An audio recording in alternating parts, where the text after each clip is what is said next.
Sorry, I call the member for Newcastle. Thank you, Mr Acting Speaker. I rise today to speak about two railway safety issues. Firstly, the safety concerns and the danger that the Premier, when she was Transport Minister, left the state's commuters in, when her government ignored track maintenance and safety issues on the northern line of the intercity train network. Secondly, I rise to speak of the lives she will hold in peril when she allows the current Transport Minister to staff the new intercity fleet with only one crew member. Have you written a letter? This will leave just one person available to drive the train, provide first aid to injured passengers, clear debris from the tracks, and to see to any other emergency situation that may be encountered. But first, we must talk about what happened on the Premier's watch as Transport Minister. Premier Berejiklian was the Minister for Transport for 4 years, from 3rd of April 2011 to 2nd of April 2015. In those 4 years, the then Minister showed a complete failure to act and manage safety for the commuters in the state of New South Wales. I have recently been provided with the report by the Office of Transport Safety Investigations, just here, that reveals systemic rail safety inadequacies during the Premier's time in this position, as a series of significant safety failures went unreported and unchecked in Boronia Tunnel number 3, in between Cowan and Mooney Mooney specifically.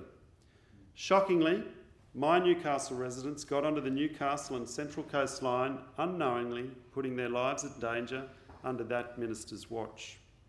A rail defect comprised of corroded or missing rail fastenings went uninspected, time and time again.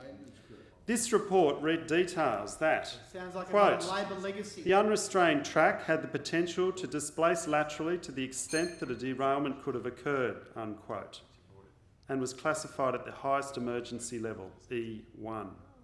The inspection revealed there was significant corrosion of the track fastenings and the rail was no longer adequately restrained.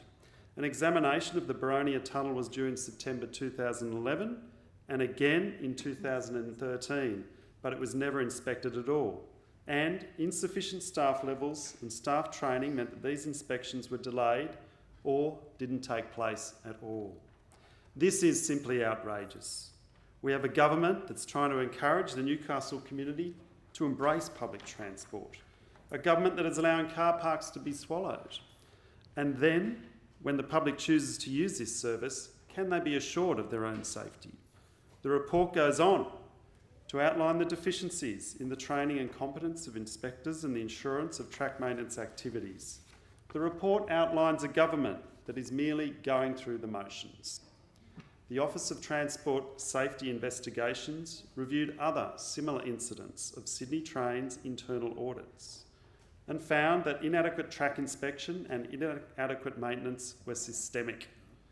This follows a 2015 incident when the New South Wales opposition revealed that Sydney Trains had not repaired the Hawkesbury River Rail Bridge, despite being warned 2 years earlier that repairs were needed within, wait for it, 6 months.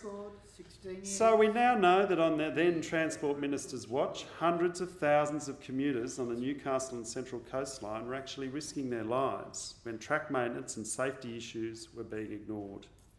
The track is now fixed, but unfortunately, Newcastle commuters are about to come under fire again with the government's plan for the new intercity train fleet. I was advised by concerned Novocastrians who work on Sydney trains that the government is planning on cutting the amount of crew members on each train to a driver only. One constituent raised several cases of incidents with passengers and emergency situations which required a guard. He also pointed out that the trains outside of metropolitan trains in Melbourne, Perth and Adelaide are always crewed by at least 2 workers. When I raised this in Parliament, I was given a vague response of where safe to do so, they'll propose as driver only. If there is an emergency on board, my constituent gave me some incidences where it was a terrible situation. A passenger had a heart attack on the train, 1 crew member needed to drive while the other administers first aid. Secondly, there are a couple of teenagers on the track and both were hit. The driver went into shock and couldn't move. The crew member was needed to identify one teenager that had been fatally struck and the other teen needed urgent assistance. Two small scenarios that are very real, very much life and death scenarios.